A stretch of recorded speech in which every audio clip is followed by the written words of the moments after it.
My predominant weakness. One of the hardest things in life is to accept our weaknesses and to call them by their names. It's like touching a wood where we need to, so that we can begin healing.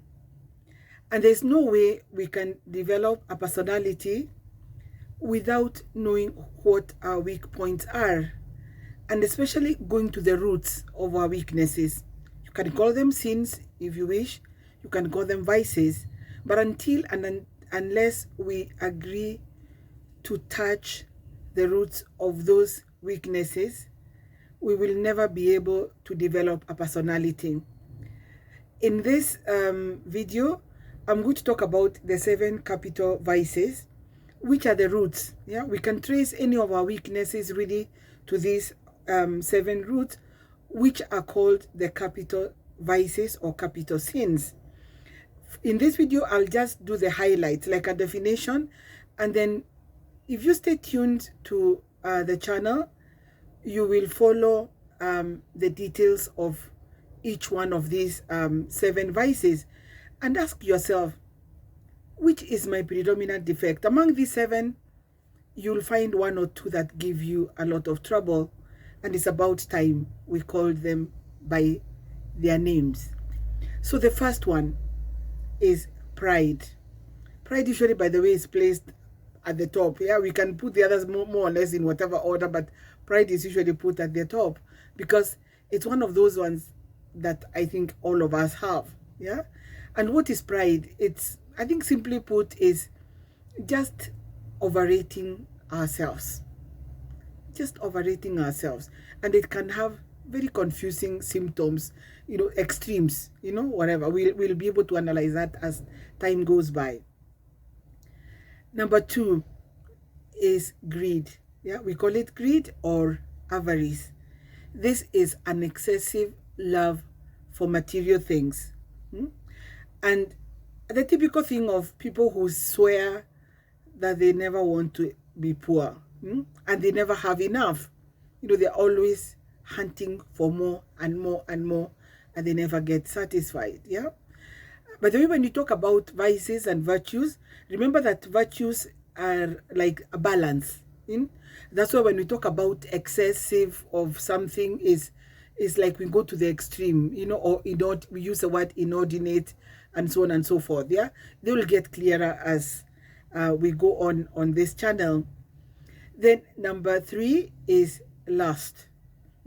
Lust is an excessive love for sexual pleasure. Yeah. And we know the typical persons who they wouldn't want to call it that. They wouldn't want to say that they are lustful, but actually they are. Yeah, that they have an excessive love for sexual pleasure in whatever form. Yeah. Then number 4 is envy.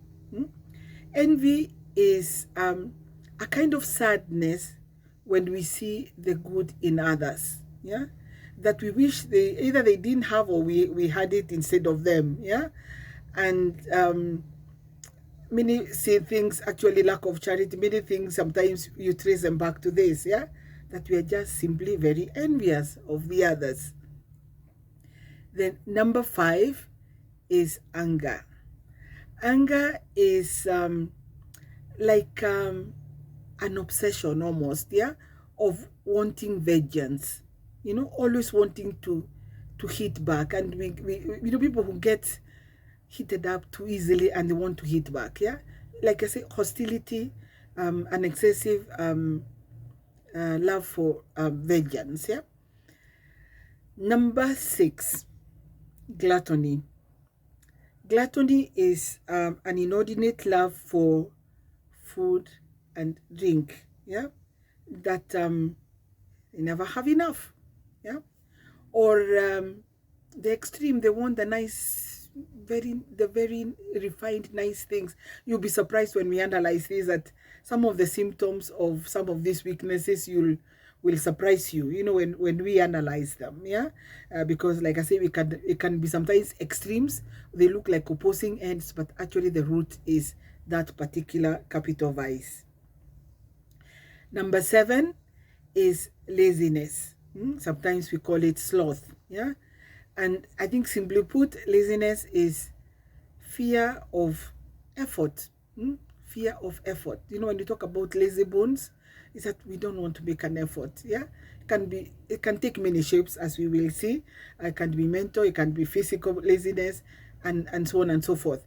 And then I've made just a summary of these 7. We will analyze them one by one as time goes by.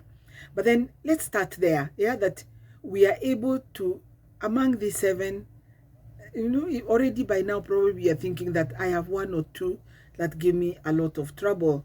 It doesn't mean that we don't have the others, but then there are 1 or 2 that we will usually, you know, they will usually be our downfall. And then with this, we will begin to know ourselves really, truly. And like I said, putting the finger on that wood so that we can start healing. And then welcome aboard. I'll be seeing you in my next video.